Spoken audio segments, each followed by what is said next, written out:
LinkedIn believes B2B marketing can be B2 brilliant, B2 bold, and B2 breakthrough.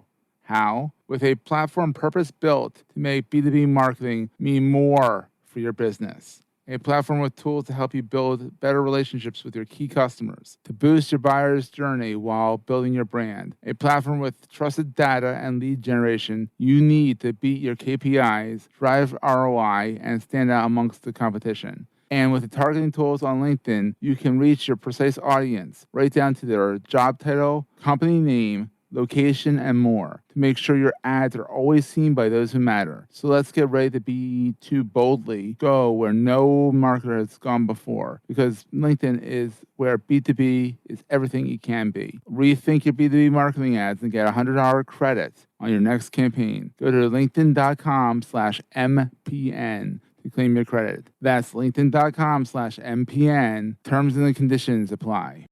Entrepreneurs Enigma is a podcast for the ups and downs of entrepreneurship. It's about the wins and the fails that we all face being entrepreneurs, and how we learn from adversity. Every week I talk to a different entrepreneur with a story to tell. I'm Seth Goldstein. Come with me on the journey. This is Entrepreneurs Enigma. Let's get started.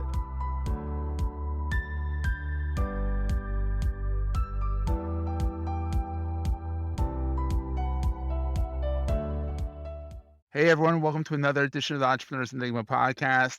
I am Seth.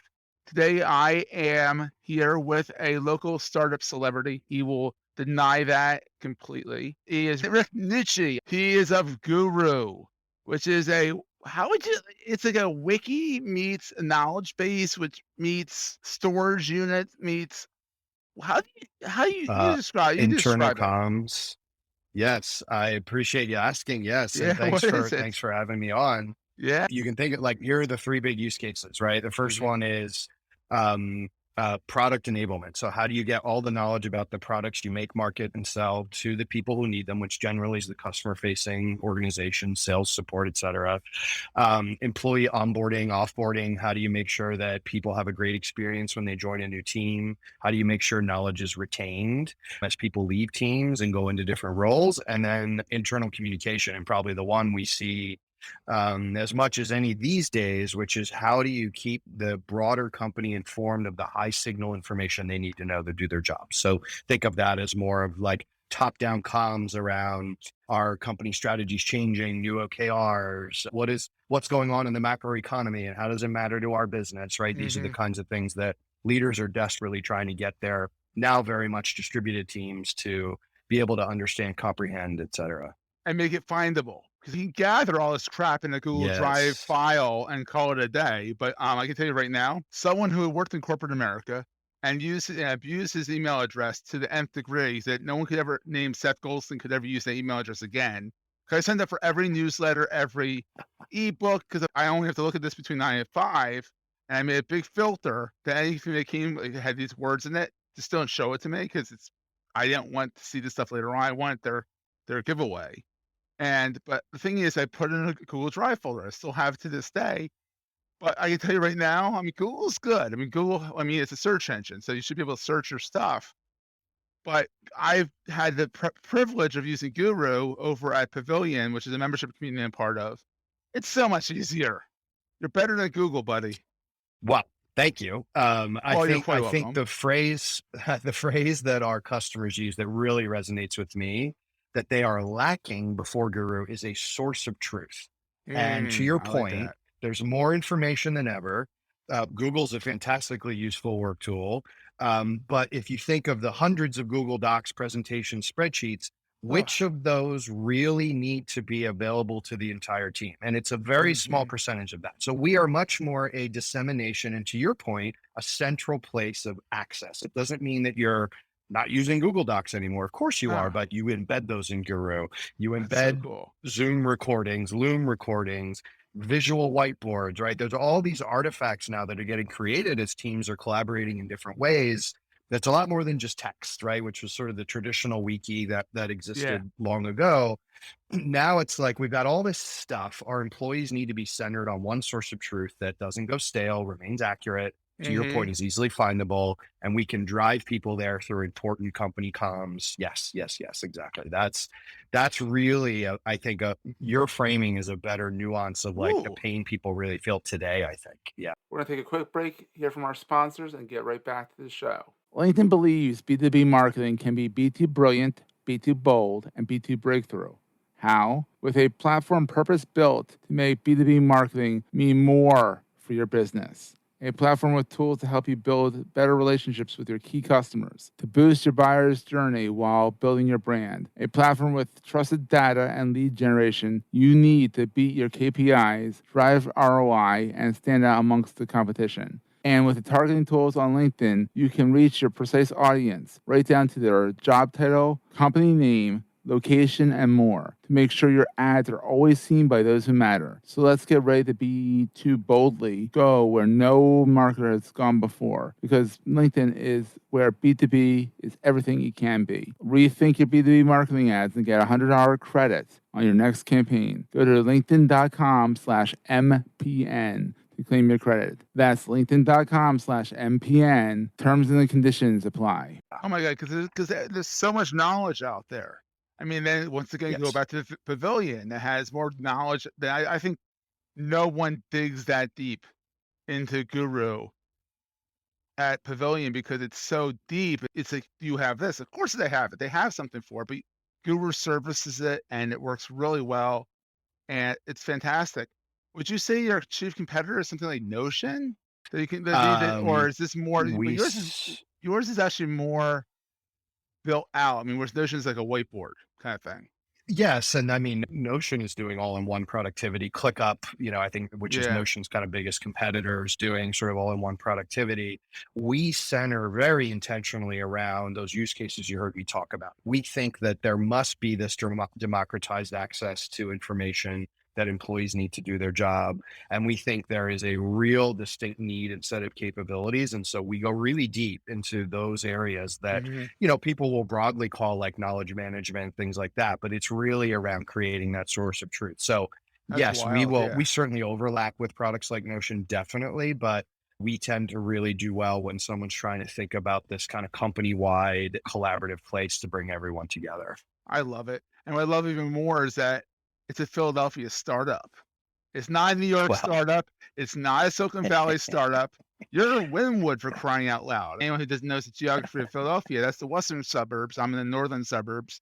But for crying out loud, this is the Philadelphia born and bred thing. And I love that. Philadelphia proud. I am also Philly proud. I've started 2 companies in Philly, and the second time I had a choice and I chose Philly, and I never really looked back. That's awesome. So let's talk about your entrepreneurial journey. Like, where did it all start?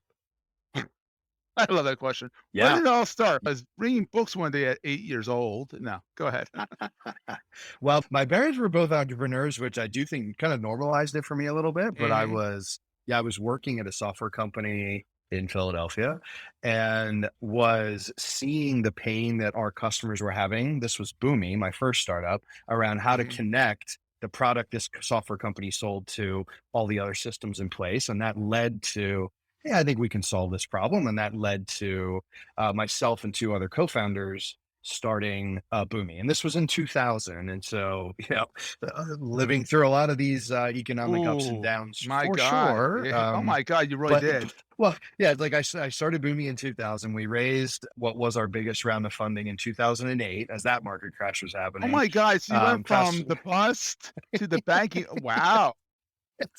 And then pandemic, and now here we are, and whatever you call what we have going on right now. I don't think anybody has any idea, but it certainly isn't a normal bull market that it was 2 quarters ago. No, it is. So it's very bizarre. It's very bizarre. So there's a bit of normalcy to that as well. But yes, that was the genesis. It's really this sort of like observing this pain that at the time my prior employers' customers were having, going, hey, I think we can make a product around this, because they were writing custom code to connect all these systems together. And that was the beginnings of what ultimately became Boomi, the Boomi that still is around today. It's owned by Dell now. It was owned by Dell. Dell actually spun it out, and it is now an independent company again and thriving, headquartered right here in Berwyn, Pennsylvania, outside of Philadelphia. And are you still involved with that? Nope, just cheering from the sidelines. There's your watching your baby grow up. That's right. Watching my baby grow up, seeing all the awesome humans that are there that, some of whom, joined Boomi right out of college and now are executives at the company. It's so awesome to see. And a Philadelphia startup going great, which is awesome. And a Philadelphia startup. Yeah. And so then, so what, so where did, so you said like you clearly saw a pain point with Boomi. What was the impetus for Guru? That's a major pain point, knowledge and disseminating knowledge. But like, where were you when that came to you? Were you like brushing your teeth and it's all of a sudden you had to write this down in a notebook kind of thing? It's a great question. I'll share 2 milestone moments, but I'd say broadly similar to Boomi, Guru was a pain that I personally lived around how to create that source of truth. And what was interesting in the Boomi years, and then we were acquired by, Boomi, fast forward, started 2010, acquired by Dell. And then I left and started Guru in 2014 from Dell over to Boomi. So through that journey, we felt the pain of not having this source of truth, which the pain was people aren't saying the same message to the customer. We're releasing product features and the support team doesn't know about them. Shame on us. Ooh. We're not positioning against our competitors in a consistent way. All the subject matter experts at Boomi are getting shoulder tapped to death, right? So we tried setting up wikis, we tried setting up intranet sites, we tried using all these things to do it. Then we got acquired by Dell and that magnified even more. We're now trying to enable a broader org within Dell and explain to them what Boomi is and how it works. And I was just amazed at how there was not a product that was really built to solve this source of truth thing, and really dug in and felt like, hey, this is a big opportunity, right? And the second story I'd share with you, where I came home and literally said to my wife, like, I have to start this company. I was still at Dell and I was at a Gartner event doing Boomi stuff, but there was a session about intranets and knowledge management broadly. And I'm like, oh, I'm just going to hop in and check out this session because I was interested. And I walk into the session, sit down in the back, and the room is full of customers. And I won't name who the vendor is because the story matters even without the name. But room full of customers of this one vendor. And then up in front is 5 Gartner analysts sitting up on stage, and the session begins and there's clearly emotion in the room, right? It's the first thing I noticed, right? Is these customers are not happy. And they start trying to run the session. They start trying to share the roadmap of what the vendor is working on and where they're going. And the customers start interrupting and like standing up and asking questions. And yeah, it gets hot real quick. And I'm in the back and I'm like, oh my God, this is a room full of people super frustrated with the product they have, taking it out on the poor analysts. Like the vendor's not even in the room, right? This is just the analysts getting hammered. Yeah, they're just getting hammered. And I'm like, oh my God, there's so much energy. There's so much disdain for this product. And yet they feel stuck with it. And I walked out of that session and I was like, I have to start this. Like I have to pursue this opportunity. And that really was like the lived pain. And then seeing this energy around these customers, I was like, this is it. This is the next chapter for me. And, that's wild. And started Guru. So what's the best thing about being an entrepreneur? The best thing about which maybe is also the worst thing about it. We're going to take a quick break and we'll get right back to the show. Hey gang, I've been listening to a great podcast that I think you need to check out. It's called Business Brain, and it's by 2 longtime business owners, Dave Hamilton and Shannon Jean. Each week they talk through the ups and downs of running your own business and give you tips on how to be successful running that small business. In addition to Dave and Jean, you will hear from successful business owners talking about real-world problems that they face in their small businesses, letting you know you're not alone. 3 of the many topics that resonate with me are the supply chain crisis explained, action-oriented leadership, and this one really hits home, ADHD, and owning a business. So no matter where you are in your journey, Dave, Shannon, and the Business Brain community is here to help. Start engaging with them over at businessbrain.show or wherever you listen to your favorite podcasts.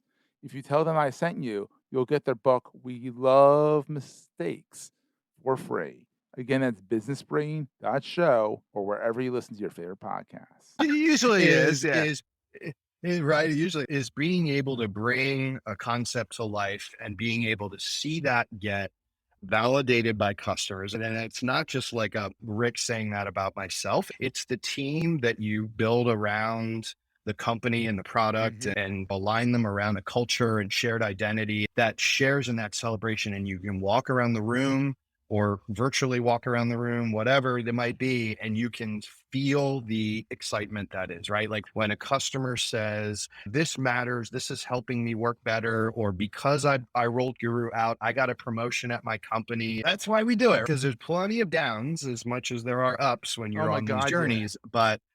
But I really do think you can look back and you can look at the impact, and it's very rewarding. I think I feel privileged that there's no other job I'd want to have than doing this, even on the bad days. And I think that's why, I think it really through the ups and downs, there's a lot of rewarding outcomes. I really do feel. What would be the dark side of entrepreneurship for you? The dark side is, I think there's a couple of inflection moments, but I think, of course, there's like when customers don't choose you or they cancel or whatever. But I kind of manifest that a bit in the early days, in the pre-product market fit days, and those are some of the hardest days. It did not feel easier doing it a second time, and I'm talking here like the 0 to 1 phase, right? Like your first. I'm a B2B person, so I'm talking about software that sold to businesses. Like your first 10 businesses that pay you, getting those first 10 where it's like, you have no brand, you don't have customer stories yet. You know, there's this great analogy that David Cancel uses, who's a, multi-time entrepreneur as well. And he talks about when you don't have product market fit, imagine you're standing in a desert and you go, okay, we're going to walk this way. And you don't actually know, am I walking out of the desert or am I walking deeper into it? And that was such a like resonant phrase for me. And so I've always found that stage to be the hardest because you don't have anything but your own conviction to stand on. And it's really, really hard, at least for me. The second thing I would share is we had, some founder struggles in the Boomi days. I feel very fortunate at Guru with my co-founder, Mitch. We've worked together for many years pre-Guru, and I really view him as a really, really great partner in this journey. But in the Boomi days, I think we struggled and we did, right? And a lot of it was like, when you're in those early days, you can start looking at each other going, maybe you're the reason it's not this, just a lot of bad stuff. And when I really, when I really pare it down, I think one of the things that we didn't have when we started Boomi was a complementary founding team. I think Mitch and I complement each other well. Later in Boomi's life, we brought in a new partner, Bob Mao, another great, Philly tech leader in the area. Yeah. And I thought Bob and I complement each other very well. He's very experienced software executive. He taught me a ton, whereas sort of I flexed on the technology and product side. And that's such an honest thing. I always give advice to other founders when they ask, is like, you got to look in the mirror and go like, who's your complement? Because it can be really tough if your skill sets are too redundant, it's harder to get leverage. And frankly, you can kind of be in the same decisions together too often. And then how do you sort of break the tie and who is the arbiter of like, here's the path we're going to take. Right. And so we lived a lot of those pains. That was bad. That was tough. I mean, to the point that I almost, left Boomi for my own kind of like self-preservation. Oh, wow. Obviously didn't, fortunately. No. Yeah, fortunately. Yeah. But yeah, those were kind of the dark times. So I'd say like, those are some of the hard things I think about for sure. It's like a marriage, honestly, like sometimes marriage is easier because it's a lot harder to get divorced than it is to break up a company. That depends. Yeah. That depends. I guess it's messy either way. There you go.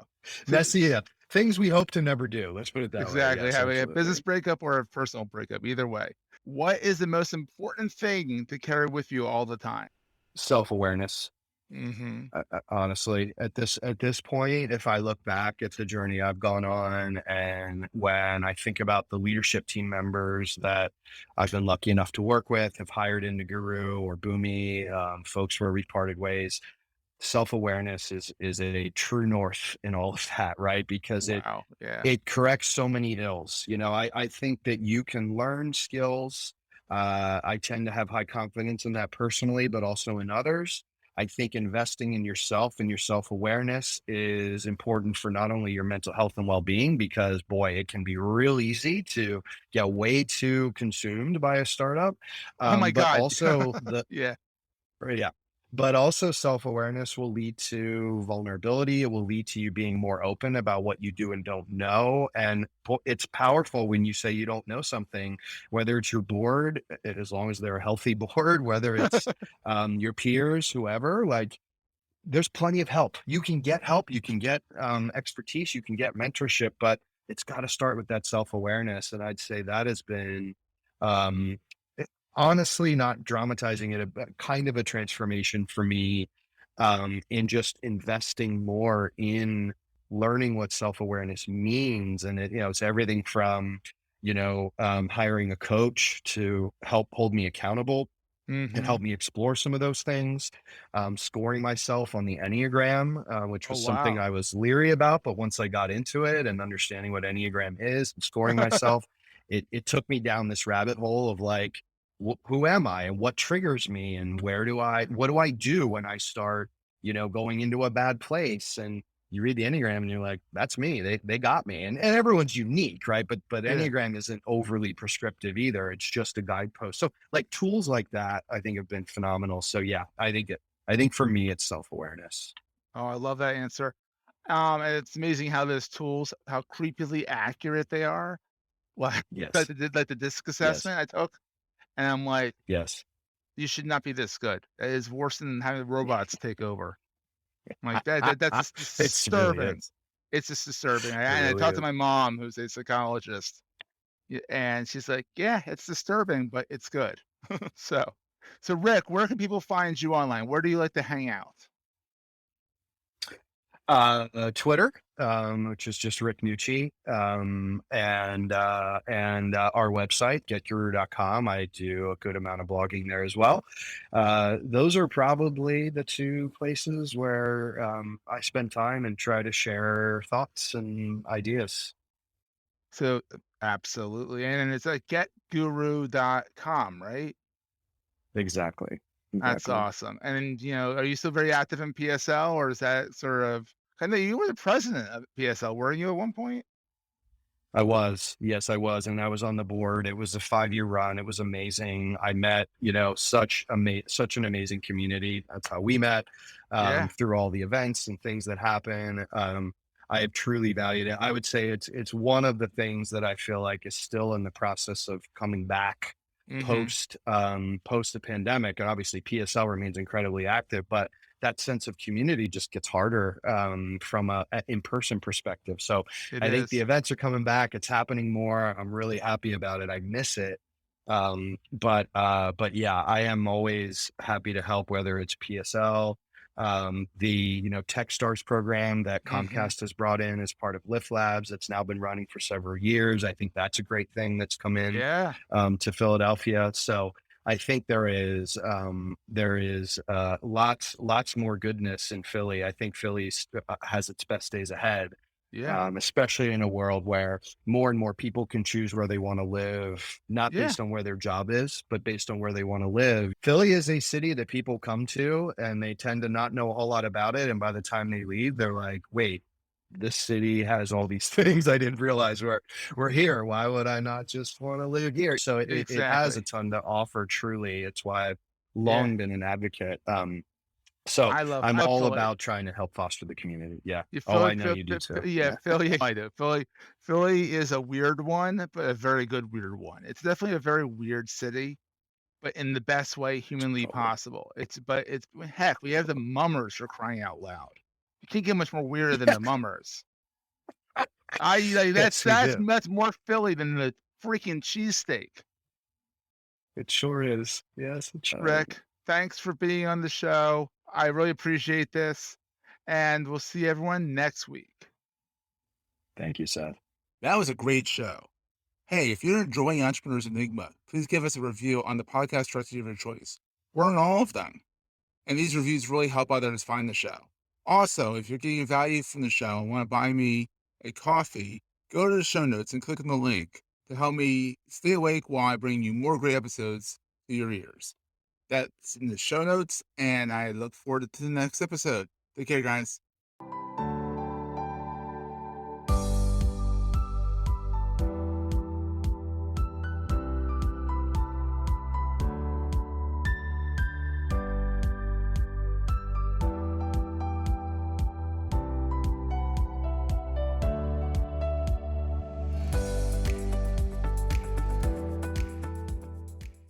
Theme Media hopes you have enjoyed this episode. This podcast is one of the many great shows on the MPN Marketing Podcast Network.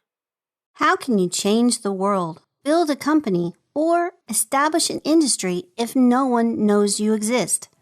Marketing makes you exist. The Space Marketing Podcast is where we explore marketing principles, strategies, and tactics through the lens of space. Join me, Izzy House, as we talk with industry professionals about their challenges and successes with marketing in the new space economy. Subscribe at spacemarketingpodcast.com or look for the Space Marketing Podcast wherever you listen. This podcast is heard along the Marketing Podcast Network. For more great marketing podcasts, visit marketingpodcasts.net.